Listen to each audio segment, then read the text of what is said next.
رمضان المبارک کی پہلی سحری کا وقت تھا اور حویلی میں ہر طرف برکتوں کا نور پھیلا ہوا تھا۔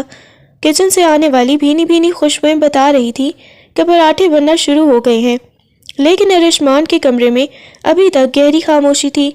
ارشمان، جو شہر کا ایک نامور بزنس مین اور بے حد سنجیدہ مزاج انسان تھا، ماتھے پر بازو رکھے گہری نیند کے مزے لے رہا تھا۔ اسے کیا معلوم تھا کہ اس کی آفت ناگہانی یعنی اس کی بیوی عنایا اس کی نیند اڑانے کا پورا پلان بنا چکی ہے۔ عنایا نے دبے پاؤں کمرے میں قدم رکھا۔ اس کے ہاتھ میں ٹھنڈے پانی کا ایک گلاس تھا اور ہونٹوں پر شرارتی مسکراہٹ۔ وہ بیڈ کے قریب آئی اور جھک کر ارشمان کے کان کے پاس نہایتی معصومیت سے سرگوشی کی۔ ارشمان صاحب، اٹھ جائیں ورنہ فرشتے آپ کا روزہ نیند کے کھاتے میں لکھ دیں گے۔ ارشمان نے کوئی جواب نہیں دیا، بس تھوڑا سا پہلو بدلا۔ عنایا نے اب دوسرا حربہ آزمایا۔ اس نے اپنا ٹھنڈا ہاتھ ارشمان کی گردن پر رکھا۔ ارشمان جھرجھری لے کر اٹھا، مگر آنکھیں ابھی بند تھیں۔ عنایا، کیا مصیبت ہے؟ سونے تو 5 منٹ اور۔ ارشمان کی آواز میں صبح کی وہ مخصوص بھاری بھرکم سنجیدگی تھی۔ 5 منٹ؟ ارے جناب، 5 منٹ میں تو مولوی صاحب نے الوداع الوداع پکارنا شروع کر دینا ہے۔ اٹھے شاباش، میں نے آپ کے لیے اسپیشل پراٹھا بنایا ہے، عنایا نے اس کا کمبل کھینچتے ہوئے کہا۔ ارشمان نے جھنجھلا کر آنکھیں کھولی اور سامنے کھڑی عنایا کو دیکھا، جو گلابی سوٹ میں کسی شوخ تتلی کی طرح لگ رہی تھی۔ عنایا، میں نے تم سے کتنی بار کہا ہے کہ مجھے آرام سے اٹھایا کرو، یہ کیا طریقہ ہے؟ عنایا نے فوراً اپنی آنکھوں میں مصنوعی آنسو بھر لیے۔ دیکھا، ابھی سحری کا پہلا نوالہ نہیں کھایا اور آپ نے مجھ پر جلال شروع کر دیا۔ ارشمان جی، روزہ لگ جائے گا آپ کو، پھر سارا دن دفتر میں فائلوں کی جگہ میرا سر کھائیں گے۔ ارشمان نے گہرا سانس لیا اور بیڈ سے ٹیک لگا کر بیٹھ گیا۔ اچھا بابا، معاف کر دو، اب کیا میں غصہ بھی نہیں کر سکتا؟ عنایا نے فوراً ہنس کر اپنا پینترا بدلا۔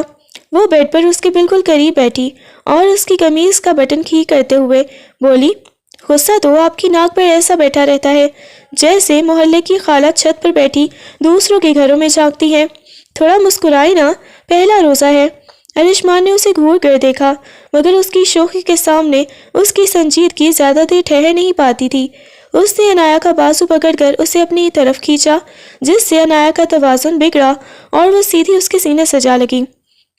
اگر اتنی ہی فکر ہے میرے روزے کی تو ذرا تمیز سے سحری کرواؤ، ورنہ میں نے نیت کر لینی ہے کہ آج کا پورا روزہ تمہاری باتوں کے صدقے ہی گزرے گا۔ ارشمان نے اس کے چہرے پر جھکتے ہوئے نہایت ہی ریشمی لہجے میں کہا۔ عنایا کا دل ایک پل کو دھڑکنا بھول گیا۔ ارشمان کی قربت اور اس کی آنکھوں میں ابھرتی ہوئی وہ مخصوص چمک عنایا کو لاجواب کر دیتی تھی۔ اس نے شرما کر نظریں جھکائیں اور دبی آواز میں بولی، چھوڑیے ارشمان، نیچے سب انتظار کر رہے ہوں گے، اور ویسے بھی آپ کے سنجیدہ چہرے پر یہ رومانوی باتیں جچتی نہیں ہیں۔ ارشمان نے اس کی ٹھوٹی پکڑ کر چہرہ اوپر اٹھایا۔ جچتی کیوں نہیں؟ شوہر ہوں تمہارا، اور ابھی تو سحری کا وقت ہے، ابھی تو پورا مہینہ باقی ہے۔ میری جان، تم دیکھنا اس رمضان میں تمہاری اس زبان کو کیسے لگام دیتا ہوں۔ عنایا نے ایک جھٹکے سے خود کو چھڑایا اور دروازے کی طرف بھاگی۔ لگام تو دور کی بات ہے ارشمان صاحب، آپ تو خود میرے پراٹھوں کے اسیر ہونے والے ہیں، جلدی آئیں نیچے۔ ارشمان اسے جاتے دیکھ کر مسکرا دیا۔ اس کی سنجیدہ زندگی میں عنایا کی یہ شرارتیں کسی ٹھنڈی ہوا کے جھونکے سے کم نہیں تھی۔ وہ اٹھا اور وضو کے لیے واش روم کی طرف بڑھ گیا، یہ سوچتے ہوئے کہ یہ رمضان واقعی بہت اسپیشل ہونے والا ہے۔ سحری کا دسترخوان سج چکا تھا۔ ابھی ارشمان اور عنایا کی شادی کو چند دن ہی ہوئے تھے، اور عنایا کی معصومیت، یا یوں کہیں کہ حد سے زیادہ بڑی ہوئی بے وقوفی سے پورا گھر واقف ہو رہا تھا۔ ارشمان ابھی آ کر کرسی پر بیٹھا ہی تھا کہ اس کا بڑا بھائی فیروز اور بھابھی سدرا بھی سحری کے لیے کمرے سے نیچے آ گئے۔ فیروز کے بال گیلے تھے اور سدرا نے بھی ابھی غسل کیا تھا، جس کی وجہ سے وہ نظریں جھکائے نہایت ہی خاموشی سے آ کر بیٹھ گئے۔ عنایا، جو پراٹھوں کو مکھن لگا رہی تھی، اچانک رک گئی اور بڑی حیرت سے ان دونوں کو سر سے پاؤں تک دیکھنے لگی۔ ارے فیروز بھائی، سدرا، آپ لوگ اتنی رات گئے نہا کر کیوں آ رہے ہیں؟ عنایا نے پورے خلوص و بلند آواز میں پوچھا، جیسے کوئی بہت بڑا راز فاش کر رہی ہو۔ دسترخوان پر ایک دم سناٹا چھا گیا۔ فیروز نے نوالہ توڑتے توڑتے ہاتھ روک لیا اور سدرا کا چہرہ شرم سے لال بھبوکا ہو گیا۔ ارشمان نے چائے کا گھونٹ بھرتے ہوئے زور سے کھانسا۔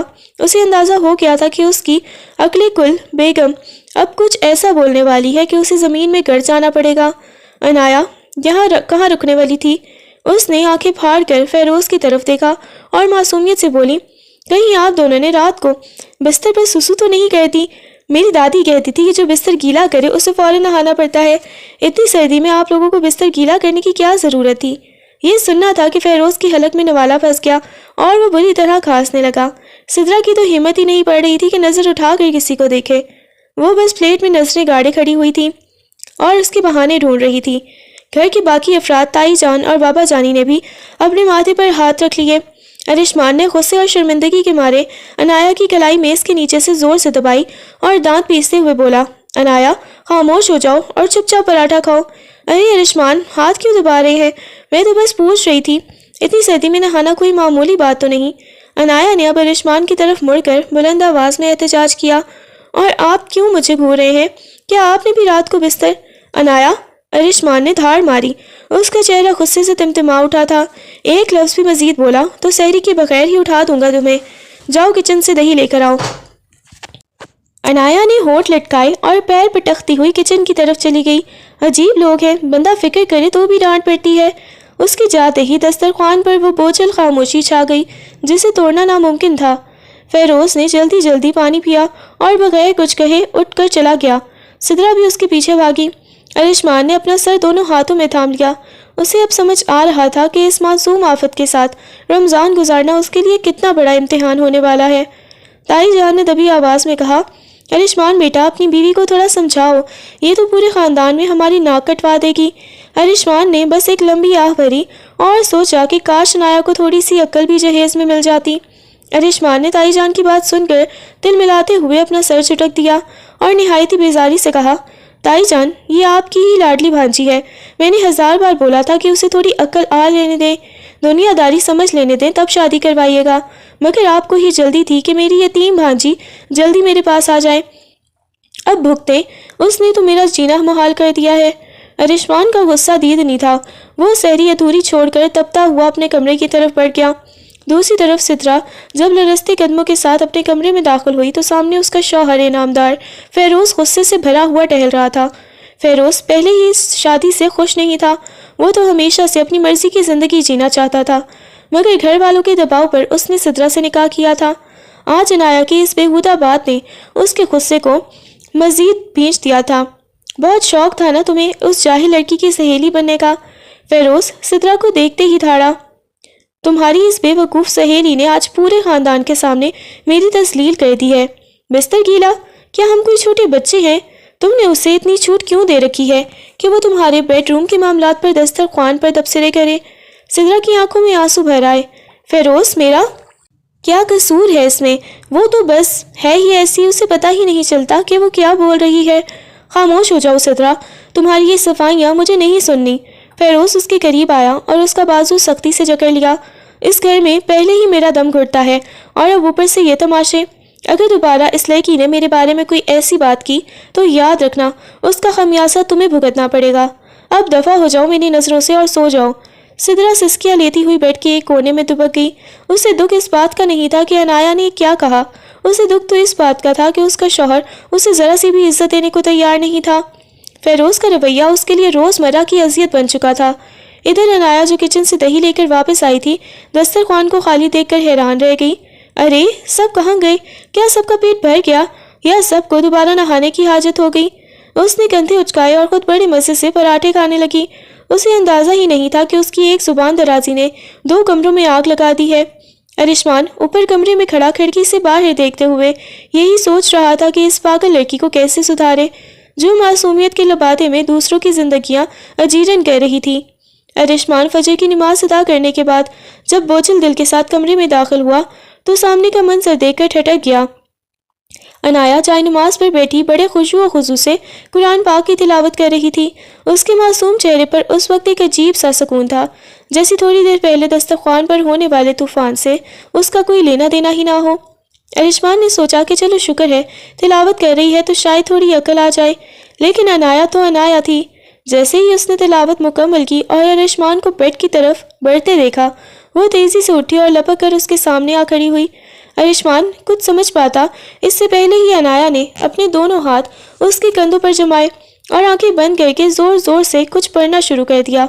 وہ لمبی لمبی سانس لے کر ارشمان کے منہ، آنکھوں اور پورے چہرے پر پھو پھو کر کے پھونکے مارنے لگی۔ ارشمان جو پہلے ہی بیزار تھا اس ناگہانی حملے پر بالکل بدحواس ہو گیا۔ اس نے جھٹکے سے عنایا کے ہاتھ اپنے کندھوں سے ہٹائے اور 2 قدم پیچھے ہوا۔ بے وقوف لڑکی، یہ کیا بدتمیزی ہے؟ کیا کر رہی ہو تم؟ پیچھے ہٹو، ارشمان نے دھاڑتے ہوئے پوچھا۔ اس کا چہرہ غصے سے سرخ ہو رہا تھا۔ عنایا نے ایک دم سے اپنا تلاوت والا دوپٹہ سنبھالا اور ہونٹ لٹکا کر بڑے معصومانہ مگر شکایتی لہجے میں بولی، میں تو آپ پر آیت الکرسی پڑھ کر پھونک رہی تھی تاکہ آپ کے اندر کا وہ غصے والا جن نکل جائے جو سحری سے آپ کے سر پر سوار ہے۔ تائی جان کہتی ہے کہ جب کوئی بلا وجہ غصہ کرے تو اس پر دم کر دینا چاہیے۔ آپ تو پورے کے پورے غصے کی دکان بنے ہوئے ہیں۔ دم کر رہی تھی؟ عنایا، میں انسان ہوں، کوئی جادو ٹونا نہیں ہوا مجھ پر۔ اور تم نے جو نیچے فیروز بھائی اور سدرا بھابھی کے سامنے گل کھلائے ہیں اس کے بعد میرا غصہ کرنا بلا وجہ ہے؟ ارشمان نے دانت پیستے ہوئے اسے گھورا۔ عنایا کی آنکھوں میں اب ہلکی سی نمی تیرنے لگی۔ میں نے کیا غلط کہا؟ میں تو بس ان کی صحت کی فکر کر رہی تھی۔ اتنی سردی میں بار بار نہانا اچھا تھوڑی ہوتا ہے۔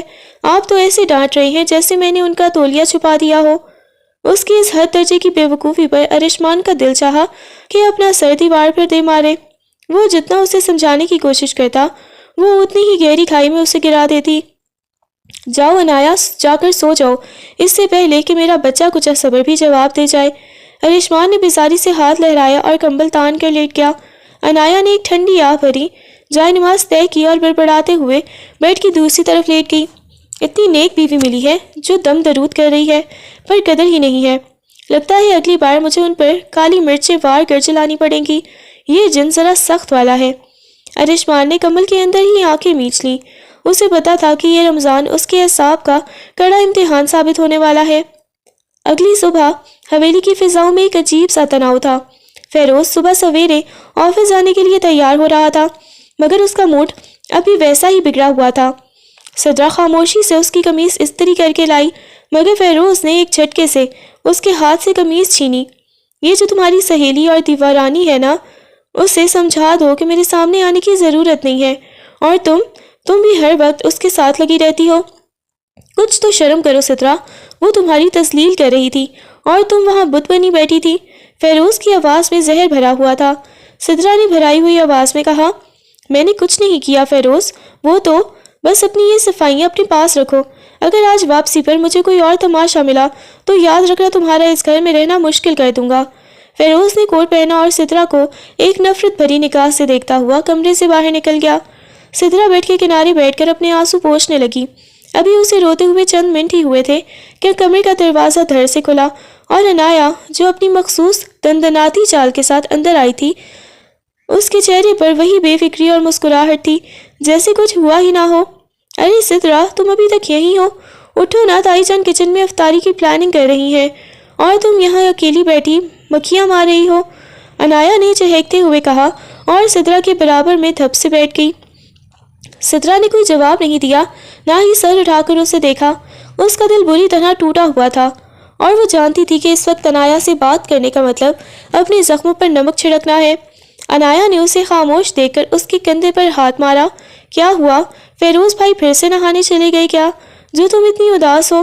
سدرا نے ایک دم سے اپنا کندھا جھٹکا اور وہاں سے اٹھ کھڑی ہوئی۔ اس کا جی چاہ رہا تھا کہ وہ عنایا کو کھری کھری سنا دے مگر اس کی معصومیت اور بے وقوفی کے سامنے وہ ہمیشہ بے بس ہو جاتی تھی۔ اس نے ایک لفظ بھی نہیں کہا، خاموشی سے وارڈروب کی طرف مڑ گئی اور اپنے کپڑے نکالنے لگی۔ عنایا نے حیرت سے اپنی بڑی بڑی آنکھیں پھیلائیں۔ لو، اسے کیا ہوا؟